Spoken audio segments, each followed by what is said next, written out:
There's no question that this fish, at least, is suffering from elevated mercury levels.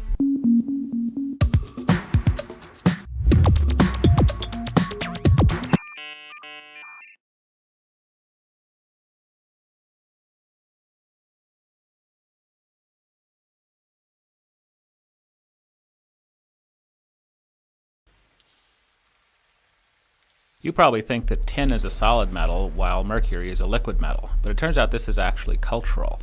It depends on where you live. So, for example, if you lived on Venus, you would think that tin is also a liquid, whereas if you lived on one of the colder outer planets, you would think that mercury is a solid. If you cool mercury down far enough, it becomes a solid, and in fact is a metal a lot like tin in many ways. The easiest way to do this on Earth is using liquid nitrogen. At room temperature, mercury is a liquid metal, so I can easily pour it into these cast iron cornbread molds.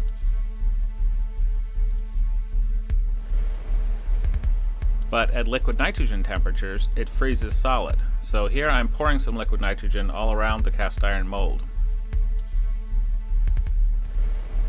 After about a minute, the mercury is frozen solid and I can dump it out of the mold.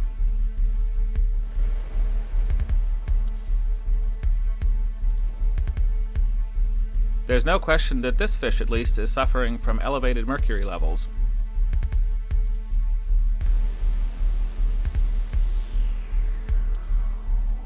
It's really a shame that mercury is so poisonous. This would be a lot more fun if we didn't have to take so many precautions against the fumes.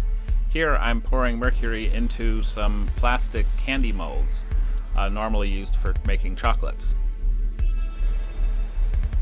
Mercury is actually very heavy, denser than lead, so it's actually quite hard to hold the bottle up the whole time that I'm pouring it.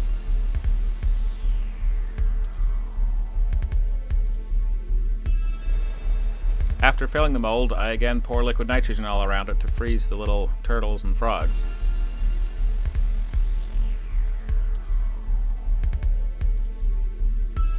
Because this mold is plastic rather than cast iron, it takes a little bit longer for them to freeze, which is nice because you can see the crystals forming on the surface.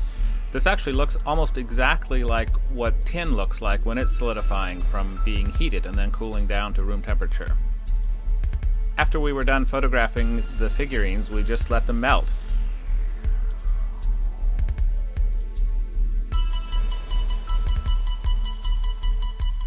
The white frosty stuff is in fact frost because these are so cold they condense water out of the air. Unfortunately, avoiding that frost would require doing everything inside of a dry box or argon purged glove box, which is difficult to photograph inside of.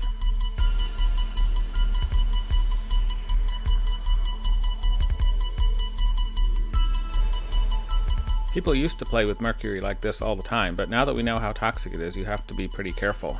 Even a tiny spill can be incredibly expensive to clean up.